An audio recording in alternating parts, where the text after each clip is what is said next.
আল্লাহকে ভয় করো, এমন করে নিজের মৃত্যুর কথা খেয়াল করো, কবরের কথা চিন্তা করো। শেষ করবো সংক্ষেপ সময়, তাই একটুখানি জাহান্নামের কথা বলে দিয়ে যায়। আল্লাহ নবী দয়া নবী নবী আমার এমন করে সাহাবা হুজুরদের জানিয়ে দিলেন। বাবা সাহাবারা আর আমি রাসূলুল্লাহ জানিয়ে দিলাম, বাবা সাহাবারা জাহান্নাম বড় কঠিন জায়গা, জাহান্নাম বড় কঠিন জায়গা। আর ওই জায়গাতে যখন আল্লাহ যখন বান্দা বান্দীদেরকে ফেলবে, জাহান্নামীরা আওয়াজ এনে কাঁদবে, ও রব্বি আল্লাহ পাক, আমরা জাহান্নামের আযাব আল্লাহ পাক আমরা সহ্য করতে পারছি না, আল্লাহ পাক আমরা জাহান্নামের আযাব সহ্য করতে পারছি না। ও রব্বি আল্লাহ আমাদেরকে জাহান্নাম থেকে বার করে আল্লাহ পাক ঠান্ডা পানি দেন।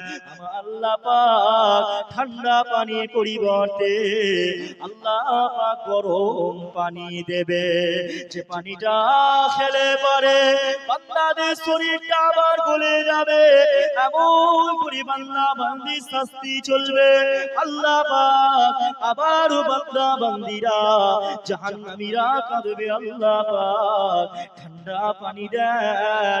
আমার আল্লাহ পাক ঠান্ডা পানির পরিবর্তে আল্লাহ গরম পানি দেবে, যে পানিটা খেলে পারে বান্দা বান্দির শরীরটা গলে যাবে, আবার আল্লাহ পাক শরীর পুনরায় দান করবে।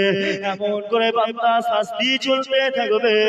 আল্লাহ নবী সাহাবা হুজুরদের জানিয়ে দিলেন, বাবা সাহাবারা জাহান্নামীদের ঘরে পৌঁছ দেওয়া হবে।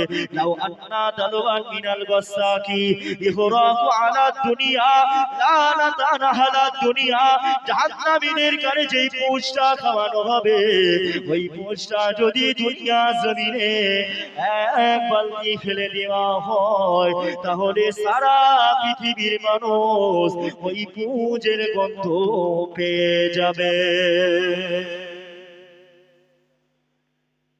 যদি ওই পৌঁছটা দুনিয়ার জমিনে কবালতি, নবী বলেছে কথা বলে, এক বালতি ফেলে দিলে সারা পৃথিবীর মানুষ ওই পৌঁছের গন্ধ পাবে।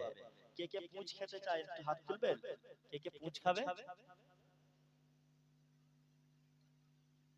কেউ খাবে না?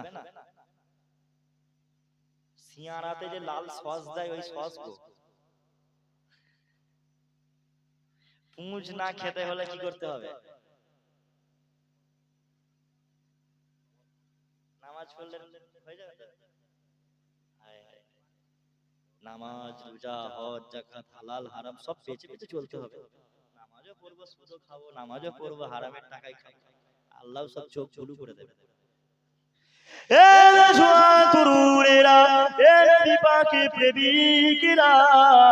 জাহান্নামকে ভয় করো, জাহান্নামের আযাব বড় কঠিন আযাব, আমরা জাহান্নামের আযাব সহ্য করতে পারবো না। আল্লাহ পাক আমাদের সবাইকে যেন আল্লাহ পাক জান্নাত দেন।